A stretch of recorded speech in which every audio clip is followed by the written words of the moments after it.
Hi, everybody. I'm James Hi, everybody. Hi. I think you all know what we're doing today, but just to run through, thank you for joining a post-show discussion with Prada co-creative directors Miuccia, Prada, and Raph Simmons, filmmaker Lee Daniels, architect Rem Koolhaas, fashion designer Marc Jacobs, actress Hunter Schaffer, and electronic musician Richie Houghton. Many of you guys know each other. I'm excited and maybe a little bit nervous to chat with everyone today. Well, let's start with the show. So I guess everyone had a chance to see the show. We sent videos last night. Some responses, anything stand out? Those sequin coats, the sleeve on a coat. I mean, there was just so much. The pattern knits, like everything was just heaven. I like the way it's dark. It felt insulated and personal. It felt very like it was, what we've been missing from the fashion shows are like people and everything, the exchange and looking at people and everything. This was really a personal experience, and I felt like I was on my own personal journey. It was beautiful. What I think is so incredible about the way Prada has approached this digital fashion week is that it feels like one of the brands that have made this for digital audience. That's a question for Mrs. Prada and you, Raph. Was that a conscious choice to make something that felt virtual? Well, I think that for everybody in fashion, not only for us, of course, we're so used to have a live show and to have the interaction with the audience. And as soon as COVID started, we all had sorted out right away, which was not so easy.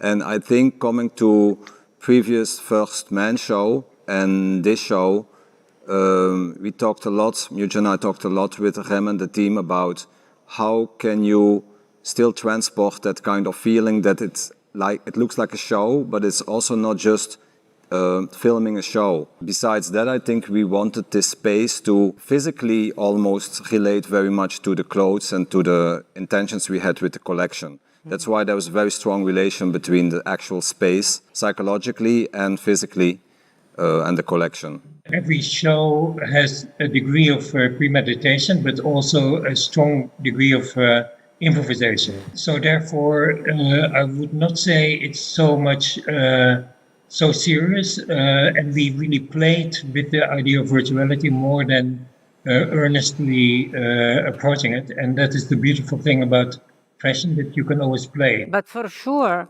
the fact that you know there is no public, you can concentrate more about what you want to say and so recreate an atmosphere. I think it's more difficult to do it without people, actually, compared to before. Before it was a promenade.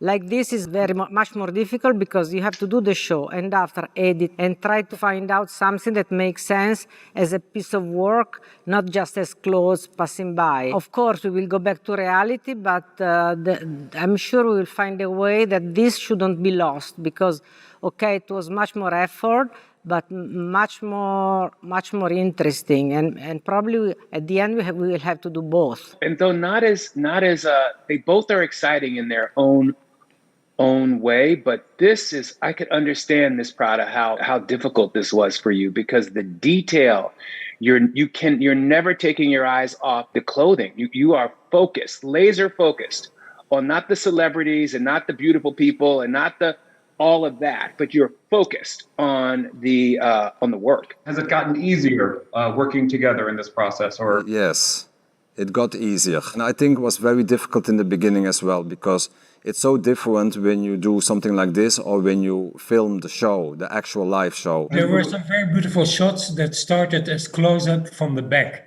And I think that was kind of really radical to not see fashion from the front coming at you, but disappearing in the distance. And that was a kind of... Or how have you approached this show that we just saw? Well, just watching the show, what I really notice is that you feel very, very close to the fashion, to the clothes, to the details, and it feels for me much more intimate and sensual than being in a place where it's actually happening live. So that there is nobody there, it just gives you this way to get really close.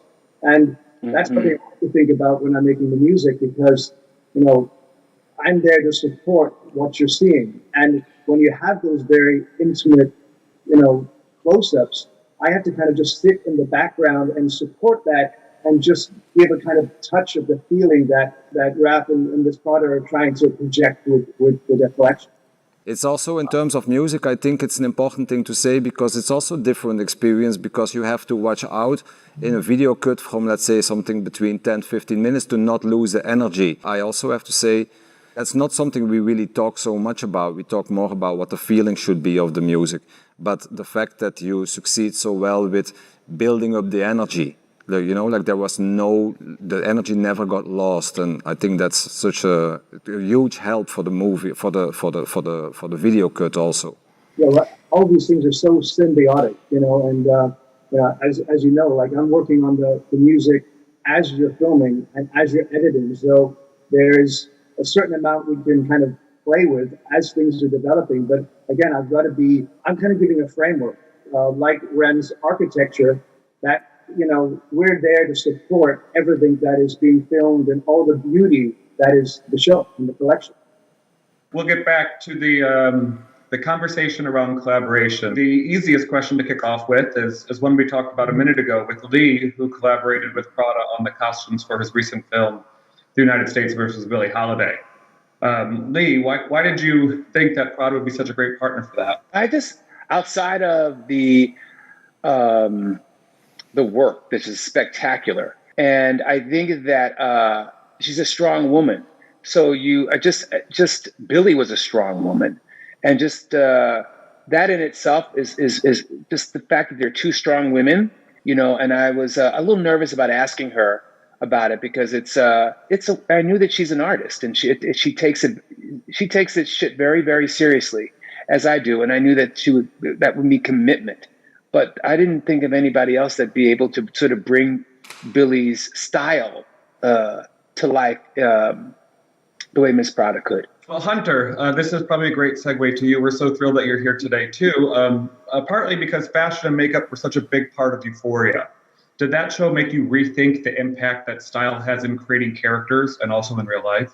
I'm not sure if it was rethinking as much as it was like a realization, because Euphoria was my first time acting or being involved with as much input as I had as far as like costumes and makeup goes. So I think it was more just like a big realization of like how much your decisions with clothing and makeup can accentuate elements of a scene or bring something out or contrast in like a cool way. So it was a massive learning experience more than anything else. I wanted to ask you something, because it's clear that for fashion, all the other fields are important for your own job and also for the movies, because in the movies you have architecture, you have music, you have ideas.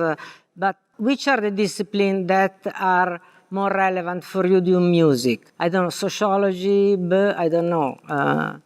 For music, I would say sculpture. You know, for me, going to see an installation, an art gallery, and actually, especially walking around some type of three-dimensional sculpture or object is a way to kind of think about the space and the architecture I'm trying to develop in the music I make. So it's very often about space and architecture. It's where are my sounds fitting in this spectrum, in this landscape that I'm trying to produce. I wanted to pose the same question to Rem. Which are the disciplines that are more relevant for you in your job? Well, I think that there are two disciplines. Since we work since maybe 30 years, all architects all over the world, the most important thing for us is to understand the people we work for, that we understand their aspirations, their habits, their tics, their cultures, their aesthetics. And so there's only one profession that systematically was looking into that, and that is anthropologist. It's as if you come from a different planet and you look and you then try to define and can really interpret very, very carefully what you see and what it means what you see. So that's crucial. The other thing where I've so deeply enjoyed collaboration with fashion is the incredible speed of fashion and the way in which fashion can assemble something sublime almost in 15 seconds sometimes. And in fashion, how the kind of flash of inspiration is very close to the kind of realized object in the best cases. And so the meticulous part of anthropology and the kind of intuitive flashes of fashion have been kind of very, very crucial. Which is the field that are influencing you more? I know for me are movies and literature. For you? For me, it's the art of living. So, of course, there's movies, there's art, there's music, there's everything. But I find that in order to do this, we need to really be present and experience life on all levels, because what we do is just one more aesthetic component of a beautiful life, like beautiful interiors and all of this. In the first, as many of you guys know, this is the third Q&A that Raph and Mrs. Prada have done together. And in the first Q&A, there was this great question, what is the Prada-ness? And I thought it would be a good question to ask our guest panelists today, because these guys have already answered it. So, Mark, maybe we'll start with you. To you, what is the Prada-ness? The Prada-ness is Mrs. Prada. I mean, you can feel it. No, don't laugh, Mrs. Prada. You see, I understand that there is something intrinsic I mean, in this collaboration with Raf, but also what we know as Prada is this incredible taste and eye for so many different things. It's culture, it's intelligence, and it's a sense of style, and it's a love of fashion, I think. And I see the Prada-ness as a film of Antonioni or Fellini or Visconti. It's like this is a mind that takes in everything and that you cannot put your finger on, but the Prada-ness is Mrs. Prada. It's every gesture, it's everything, and that's what the Prada-ness is for me. When we started work with Prada and Bertelli, there was one very interesting phenomenon, which is that they didn't hesitate to go this way or that way. And they were very practical and very immediate about it. And ever since, I've been fascinated by the way Prada dislikes something. There is a kind of very deep form of disliking, which is different from simply rejecting. But it means that you don't simply dislike, but you explore every aspect of what you dislike and then kind of do something with that energy. And I think that is a kind of very special gift that That's so true. Prada has. Hunter, for you, what is the Prada-ness? The Prada-ness is, I see Prada as sort of like an armor, but like in most, like if I think of like a night suit, like you can, it's divided up and you can see what's underneath, and that there's like always something kind of like stormy or like brewing underneath the like elegant poisedness that's on top of it, which I think also speaks to what Lee was saying about like how it like protects the woman who's wearing it, like no matter what she's dealing with, woman or person or whatever. Mrs. Prada, you probably aren't going to like this next question, but it's here, so I have to ask it. So we asked all of these guys what they find inspiring about the Prada aesthetic. But a question for you and Raf is, what have you been inspired about by our panelists? Is it their filmmaking or their storytelling or their music or their acting or their designs or their architecture? How are you inspired by your collaborators? I think that fashion is a field that requires inspiration besides life, as Mark said very well. Of course, we have to deal with architecture because it's the space we are in. We have to deal with music. We have to deal with people playing and performing. And basically, we have to somehow tell a story that was movie director does. Ultimately, it's about life, but we need, let's say so, that we need all these other people intervention. For me, I think every creative field and every creator, or from every creator, I could for sure find something that I might like. We sometimes talk about it. Like, I think many designers I might like a piece, a pen, a shoe, whatever, or from a director, maybe one movie, or from an architect, maybe one house. It becomes more complicated when it's a total body of work. We admire your work very much over time. So I think sometimes somebody does something and it's so good that it makes you curious. Mark also mentioned it. Like, you always want to see more of what this person does. And I think all of you have done that to me personally very much with the body of work that you've been doing. Even if it was just one thing, like from Hunter, I've seen one episode and I was on it. I was like, I need to see more. I see a second one, I need to see more. And I will always be now very fascinated what you do. And it counts for all of you. And that makes for me this kind of very strong connection more to the mindsets. It's very powerful, and it's true. With Mark, I look at his work and it's just, you are attracted to the spirit and the spirit lives in the work. And I think that that's the same for Mrs. Prada and Raf. I mean, it's there for sure. It's about the spirit ultimately that we were attracted to. And I think it lives in all of your work. Mark, you haven't shown in here in New York during the pandemic. How are you being creative? What is your creative outlet in the absence of a fashion show? So far, this has been my creative outlet. This has been very interesting and educational. No, I haven't shown, but we're preparing to show. It's been really difficult to take time off. I mean, it's so weird thinking about fashion and the kind of hamster wheel of fashion and how we never had a break and always complained about it. And then you get a break and you complain about it, I miss it. I miss the hamster wheel in the calendar. And what I've been doing is paying attention, very close attention to what the people I admire, what they've been making. So, I mean, that's why I say this is a very interesting and engaging conversation. I pay close attention to what's going on around me, and hopefully that will inform a lot of what I do when I get to finally do it, One last question, and I'm sure you will all hate it, but when Raf and Mrs. Prada announced their collaboration, people called it, quote, hard to believe that these two incredible designers would work together. So the question we thought about posing to you all, in the art of collaboration, who is your dream collaborator? There's a kind of very interesting thing that, of course, architecture seems kind of really moving slowly and taking a lot of time and change over, not radically within a space of, let's say, 20 years.